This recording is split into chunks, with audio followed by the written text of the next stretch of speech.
What if I told you that the most powerful secret to changing your life has been within you all along, but no one has taught you how to harness it? Within you lies a power you've likely misunderstood, perhaps misused, and a gift that, when properly channeled, has the potential to transform your life. I'm referring to sexual energy, and more specifically, sexual transmutation, a principle introduced by one of the greatest minds in the history of personal development, Napoleon Hill. When Napoleon Hill wrote Think and Grow Rich, it wasn't just a book about money.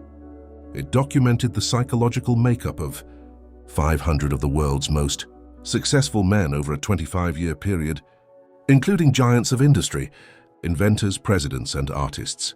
The principles he taught included desire, belief, autosuggestion, experience. There was one that captivated many readers: the mystery of sexual transmutation. Hill called sex the most powerful human desire, and he was right.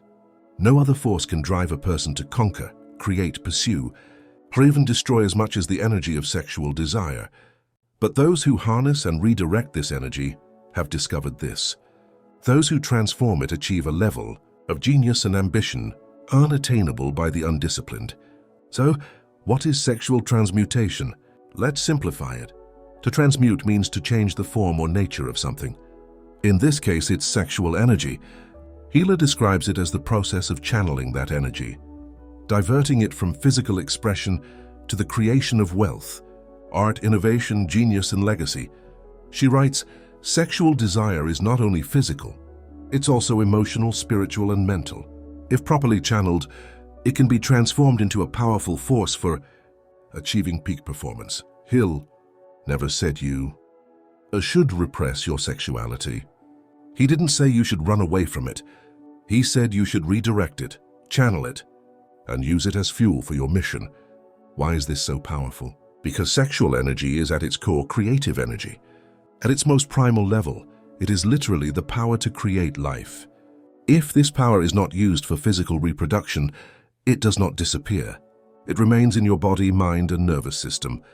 And if you do nothing with it, it turns into frustration. But if you concentrate it, it becomes the engine for extraordinary achievements. Modern science confirms this. An increase in testosterone levels, if not wasted, increases motivation, positive aggression, concentration, and willpower. You become more alert, more eager for growth, and more intense. But here's the key. Anestos only works if you focus your energy on something bigger than yourself. Otherwise, you remain trapped in lust and self-gratification. Hill's observations about great men, think big and grow rich, to reveal something profound about highly successful men. These were men with assertive sexuality who had learned to use their sexual energy creatively and productively. He cites examples such as Napoleon Bonaparte, who channeled his passion into war and empire building, George Washington, known for his extreme discipline and loyalty, and Thomas Edison, whose tireless inventiveness Hill attributed to a sublimated sexual energy. Abraham Lincoln, who Hill said possessed an intense sexual nature, directed his passion toward justice, vision, and determination. In all these cases, these men were not devoid of sexual desire. They simply refused to be dominated by it. To put it bluntly, most men today are dominated by lust. Pornography addiction is widespread. Instant gratification has become the norm. Discipline has become a joke. And we still wonder why so many men feel depressed, distracted, and empty. Napoleon Hill warned us that most men never learn to control their sexual urges. When driven by this desire, they lose control of their reason and act impulsively. I didn't condemn sex. I elevated it. I said, yes, if you let this force get out of your control, it will destroy your life. But if you master it, tame it, and transform it, it will become the driving force of your destiny. How do you practice sexual transmutation in modern life? Here's a practical guide to transforming that energy into something great. First, sperm preservation. Increase the pressure. This doesn't mean permanent abstinence. It means stopping wasting your energy. Every time you let yourself drift without a purpose, you diminish your vitality, your focus, your testosterone, and your willpower. Try quitting pornography for 30 days. Try 30 days of conscious discipline. Notice how your mind sharpens, your body feels more alive, and your hunger for success grows. This inner pressure is your fuel. Step 2. Redirect your energy. When a desire arises, don't repress it. Redirect it. Use this renewed energy to work harder on your business. Train harder, learn, build. Create, plan, speak boldly. Move forward with confidence, lead with vision, and don't give in to temptation. Napoleon Hill wrote that a man who has developed the art of transforming sexual energy will find that this energy becomes the driving force behind all his successes. Third, anili, a higher purpose. Sexual energy needs a container. Without a mission, it is wasted on pleasure. You must give it direction. Ask yourself every day what you are building that is greater than your next gratification. If your answer is vague, you will remain trapped in a cycle of temporary pleasure and permanent regret. But when you're building something, a business, a brand, a legacy, every discipline becomes sacred. Fourth, Napoleon Hill's final warning. Near the end of the chapter, he writes, "Sexual energy is the creative energy of all genius. There never has been, and never will be, a great leader, builder, or thinker without sexual energy. This is not an option if you want to achieve greatness. It is a prerequisite. But here is the choice. You can give in to your desires and stay where you are, or you can transform your energy and become something the world has never seen. The disciplined person will always outshine the distracted one." Fifth, the fire of a master. To all the men listening, you are weak because you feel desire. You are not ashamed to seek intimacy. You are powerful because you possess the most sacred power in the universe. But power without purpose leads to destruction. Sexual transmutation is not just a technique, it is a philosophy, a way of life, a sacred choice to use the energy God has given you to build, not to waste, to lead, not to lose, to create a legacy, not just to release tension. Napoleon Hill gave us the blueprint. The rest is up to us. Within us resides a hidden force, an impulse so ancient and pure that it once determined the survival of our species. And yet, once redirected, this same force can create art, inspire ambition, build empires, and shape human history. Sigmund Freud, the father of psychoanalysis, called this transformation sublimation. Today, we'll explore its meaning, how it works, and how to use it to transform your life by understanding sublimation in Freud's psychological alchemy. Let's start with the basics. In Freud's psychoanalytic theory, human behavior is guided by unconscious desires, primarily the sexual drive or the desire for liberation. But therein lies the key for Freud. Liberation wasn't limited to sexuality. It was a vital energy, a fundamental force behind our motivations, behaviors, and emotional patterns. However, society doesn't allow us to express this energy in its purest form. If everyone gave in to every impulse of desire, aggression, or domination, we would descend into chaos. So what happens to all this repressed desire? The pleasure spondy doesn't disappear. It's redirected and channeled into socially acceptable and often highly productive forms. Freud called this process sublimation, the transformation of raw, primitive instinctual energy into refined and sublime forms of expression, such as art, science, leadership, innovation, or spirituality. In other words, sublimation is about transforming desire into discipline, pleasure into inheritance, and impulse into action. The essential difference lies between sublimation and repression, and this is precisely where many make the mistake. Sublimation is not repression.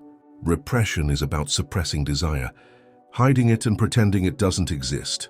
But like a shaken and capped soda bottle, the pent-up energy builds up, pressure, and eventually explodes, destructively in the form of addiction, anger, or emotional breakdown. Sublimation, on the other hand, involves conscious reorientation. It involves recognizing the desire, accepting its presence, and directing it toward a higher purpose. Imagine a man with aggressive urges becoming a soldier, boxer, or firefighter, or a woman with intense erotic energy becoming a dancer, fashion designer, or actress. A young man obsessed with control might become a CEO or systems engineer. A teenager consumed by sexual desire might devote himself to painting, writing poetry, composing music, or starting a business.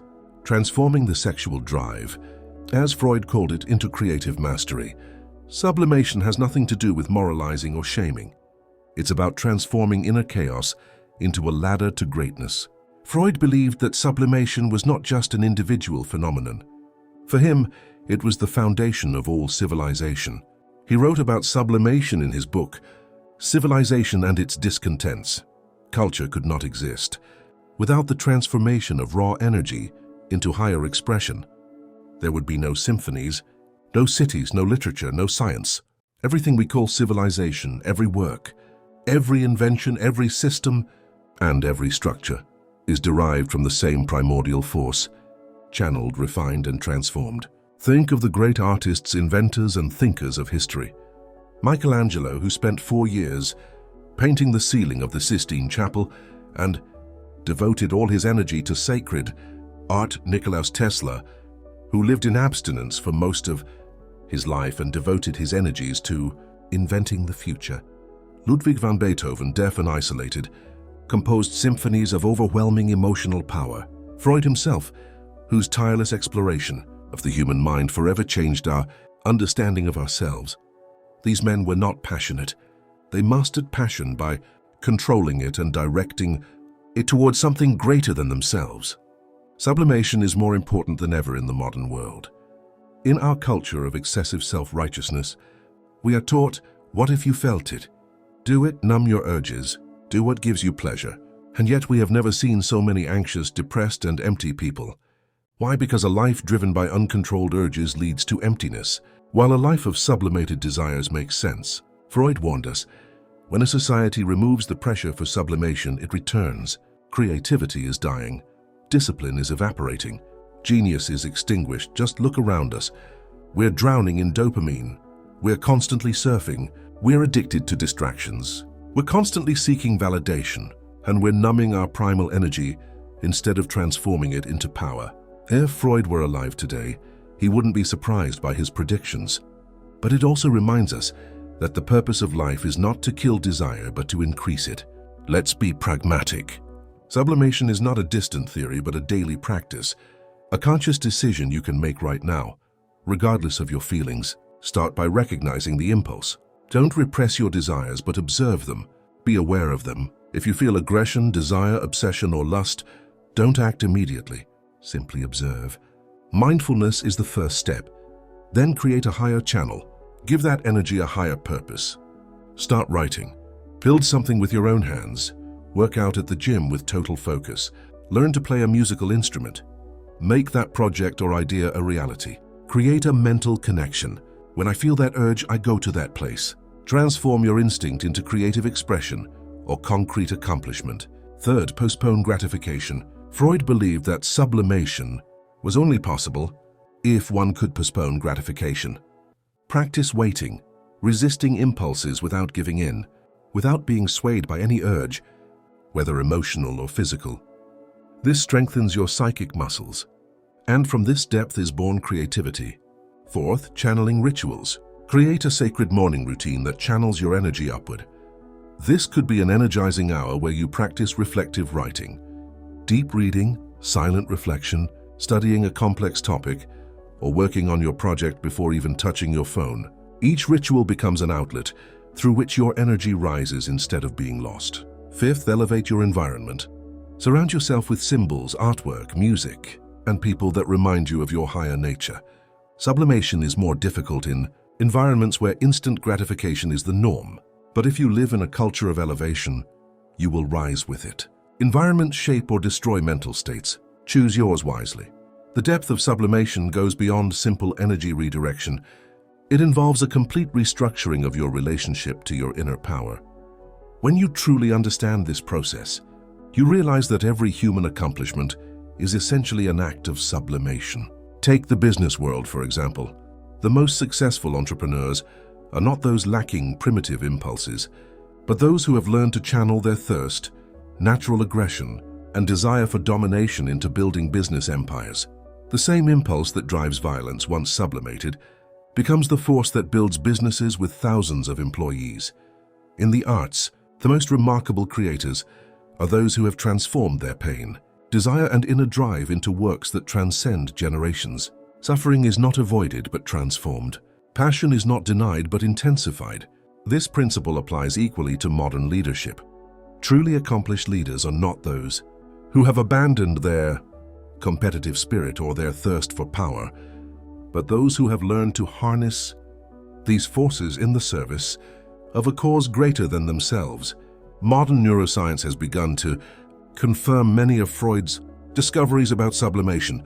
We now know that the brain is extraordinarily malleable and can reconfigure its firing patterns based on our conscious allocation of attention and energy. By practicing sublimation regularly, we literally reprogram our neural circuits.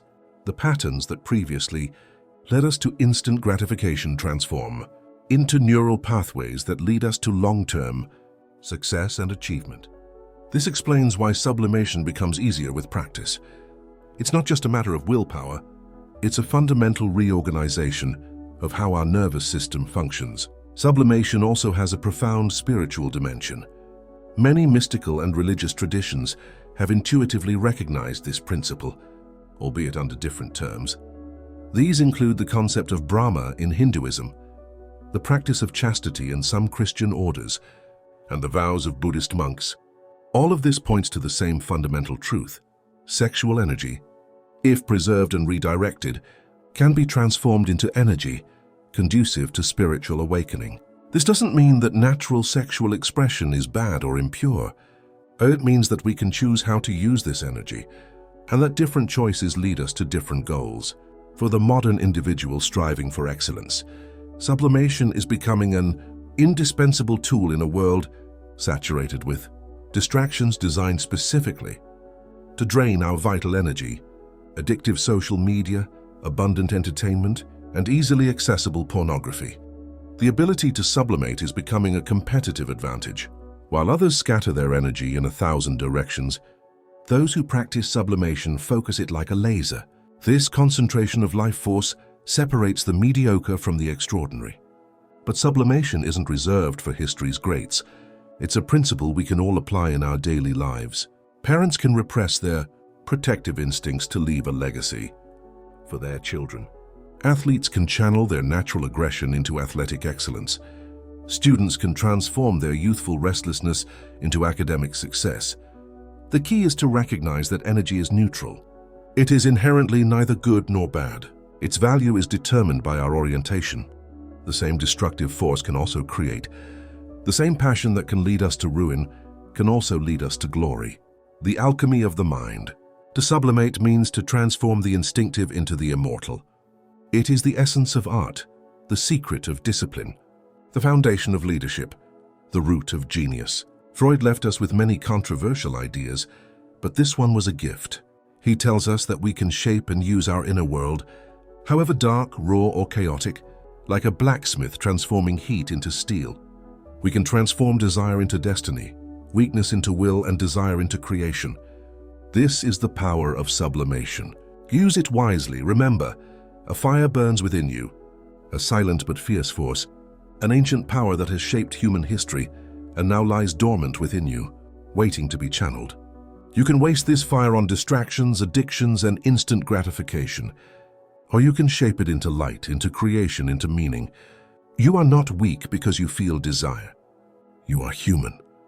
You are not impure because you seek connection, intimacy, or pleasure.